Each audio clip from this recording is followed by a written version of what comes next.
আমি একটু আপনার কাছে স্পষ্ট করেই জানতে চাই, আপনি বলেছেন আপনার মতো করে আপনি কিচেন ক্যাবিনেটে ছিলেন না, আপনাদের ক্যাবিনেটে প্রথমে 14, তারপরে সম্ভবত 21 জনের মতো সব মিলিয়ে হয়েছে। তো এই কিচেন ক্যাবিনেটে কারা ছিলেন? আপনাদের তো থাকার কথা ছিল। আমার জানা মতে আসলে আমি রঙও হইতে পারি বা পরবর্তীতে পরিবর্তনও হইতে পারে, হয়তো মেম্বারের দিক সেদিক হতে পারে।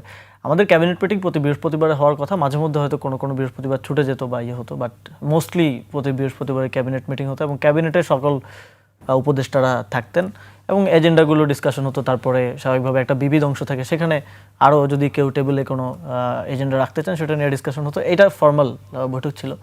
আমি হয়তো সরকার গঠনের 1-2 মাস পরে জানতে পেরেছি যে এরকম হয়তো একটা ছোট ফোরাম আছে, যেখানে সম্ভবত মঙ্গলবারে লাঞ্চের সময় মাননীয় প্রধান উপদেষ্টার সাথে উপদেষ্টাদের একটা অংশ তারা বসেন এবং কিছু গুরুত্বপূর্ণ বিষয়ে, যেটা হয়তো এজেন্ডা দিয়ে তো সাধারণত কোনো আইন সংশোধন, অধ্যাদেশ প্রণয়ন, এই জিনিসগুলো আলোচনা হতো। তার বাইরে কোনো পোস্টিং ইম্পর্টেন্ট, গভর্নরের পোস্টিং হবে বা এরকম ইম্পর্টেন্ট জিনিসগুলো হয়তো তারা সেখানে ডিসকাস করতেন। আমার জানার মতো তখন আমি যাদের নাম শুনেছিলাম সেখানে অর্থ উপদেষ্টা ছিলেন, পরিকল্পনা উপদেষ্টা ছিলেন ওয়াহিদ স্যার, আমাদের খুব শ্রদ্ধেয়, এবং সেখানে পানি সম্পদ উপদেষ্টা ছিলেন, জ্বালানি উপদেষ্টা ছিলেন, সেখানে আরেকজন গণপূর্ত উপদেষ্টা ছিলেন, সেখানে আইন উপদেষ্টা ছিলেন।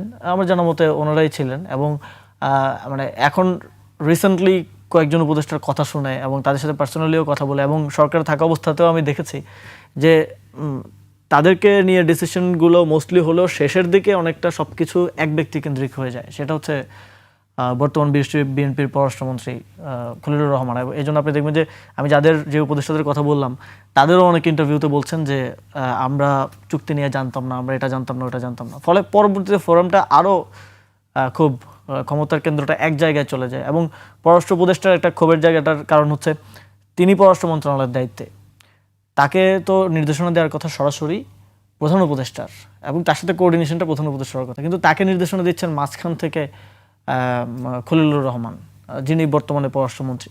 তো এটা স্বাভাবিক, আমি যদি একটা মন্ত্রণালয়ের দায়িত্বে থাকি আমি প্রধানমন্ত্রী থেকে নির্দেশনা নিব, আমি তো মাঝখানে কোনো লেয়ার থেকে নির্দেশনা নিলে তারও অথরিটি থাকে না, তারও সেই জায়গা থেকে তিনিও নাকি 3বার পদত্যাগ করতে আগ্রহ প্রকাশ করেছিলেন। তো এই জায়গাগুলো ছিল এবং কিছু জায়গায় সিদ্ধান্ত গ্রহণেও স্বচ্ছতার বিষয়টা সেভাবে দেখা যায়নি। অনেক ক্ষেত্রে দেখা যায় যে আসলে অনেকেই মনে করে যে অন্তর্বর্তী সরকার পুরোটা সম্ভবত ছাত্ররাই পরিচালনা করেছে। আসলে ছাত্রদের রোলটা আমি যদি আজকে ক্লিয়ারলি ডিফাইন করি, আপনারা তো 3 জন ছিলেন। 3 জন ছিলাম, 3 জনের মধ্যে একজন তো মিনিস্ট্রিতে এসছে একদম লাস্টে। উনি তো মিনিস্ট্রিতে ছিলেন, উনি প্রধান উপদেষ্টার দপ্তরে ছিলেন। আমরা 2 জন মিনিস্ট্রিতে ছিলাম। তো আমরা কিচেন ক্যাবিনেটটা বুঝলেন কখন? আমি 1.5-2 মাস পরে শুনতে পাই যে এরকম একটা বৈঠক হয়তো হয়, বাট খুব একটা ক্লিয়ার ছিল না যে আপনাদের কোনো রিঅ্যাক্ট হয়নি, আপনারা কোনো কথা বলতে চাননি এটা নিয়ে? আমরা বোঝার চেষ্টা করছিলাম যে এখানে কি ডিসকাশন হয়, কি আলোচনা হয়। আসলে স্টুডেন্টদের পক্ষ থেকে বা আন্দোলনকারীদের পক্ষ থেকে আমরা তরুণ উপদেষ্টারা যারা ছিলাম, আমাদের অথরিটি বলি কিংবা কাজের জায়গায় কোঅর্ডিনেশন বলি সরকার উচ্চ পর্যায়ের সাথে, সেটা প্রথম 2-3 মাস খুব ভালো ছিল। 2-3 মাস ছিল, কারণ ওই সময়টাতে আপনি যদি মনে করতে পারেন সবচেয়ে বেশি দেশে আসলে খুব ক্রাইসিস সিচুয়েশন ছিল, পুলিশ ঠিক মতো অ্যাক্টিভ হচ্ছিল না, আন্দোলনের পর আন্দোলন হচ্ছে, শ্রম অঞ্চলে আন্দোলন হচ্ছে, এই জিনিসগুলো ট্যাকেল দেওয়াটাই মোস্টলি আমাদের একটা কাজ ছিল। কিন্তু একটা পারসেপশন তৈরি করা হয়েছে ছাত্ররাই সব কিছু করে এবং অনেক ক্ষেত্রে আমি এটাও দেখেছি কেউ একজন কোনো একটা সমস্যা নিয়ে গেল, গণভ্যুত্থানের কেউ বা শহীদের আত্মীয় কেউ বা অন্য যে কেউ বা আন্দোলনকারীদের মধ্যে কেউ, সবসময় বলা হয়তো যে আসিফ নাহিদের কাছে যাও, মানে আমাদের ঘাড়ে চাপিয়ে দেয়। এবং তারাও ভাবতো যে তাহলে তো মনে হয় সব ক্ষমতা আসিফ নাহিদের কাছে। তারা যখন আমাদেরকে রিচ করতে পারতো না বা আসলেও হয়তো তার সমস্যার সমাধান হচ্ছে না বা করতে পারছি না, তখন তারা মনে করতো যে তারা তখন আসিফ নাহিদকে এবার দোষারোপ। মানে আপনারা যদি কোনো সমাধান দিতেন ওটা নিয়ে, তখন কি প্রধান উপদেষ্টা শুনতেন, সেটা করে দিতেন? অনেক ক্ষেত্রে হ্যাঁ, অনেক ক্ষেত্রে না।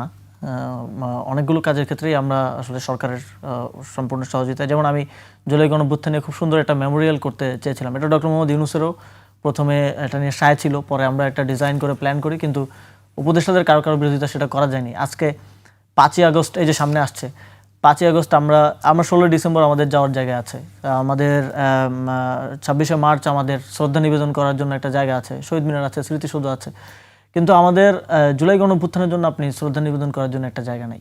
এটাও আমরা করতে পারিনি অনেকের বাধার কারণে। মানে অনেক মানে কি এটাকে প্রধান উপদেষ্টা চাননি, মানে আমি ক্লিয়ার করতে চাই একটু জানতে চাই। প্রাথমিকভাবে প্রধান উপদেষ্টা চেয়েছিলেন, কিন্তু মানে ডক্টর পরবর্তীতে ইউনূস সাহেব। হ্যাঁ পরবর্তীতে যখন ইঞ্জিনিয়ারিং ডিজাইন সহ পুরোটার প্ল্যানিংটা করে, প্ল্যানিংয়ে তিনিও ইনপুট দিয়েছিলেন, করে আমি নিয়ে গেলাম যে এটা আমরা দ্রুত বাস্তবায়ন করতে চাই। জমিটা গণপূর্তের ছিল, জমিটা গণপূর্ত মন্ত্রণালয় থেকে আমাদেরকে বুঝিয়ে দিলে আমরা কাজ শুরু করে দিতে পারতাম।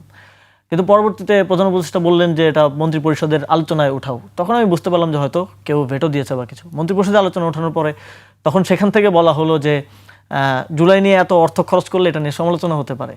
আমরা দেখেছি যে শেখ মুজিবুর রহমানের 20 ফিট উঁচু মূর্তি বানানো হয়েছে 400 কোটি টাকা খরচ করে, অথচ এত বড় একটা মেমোরিয়াল আমরা 250 কোটির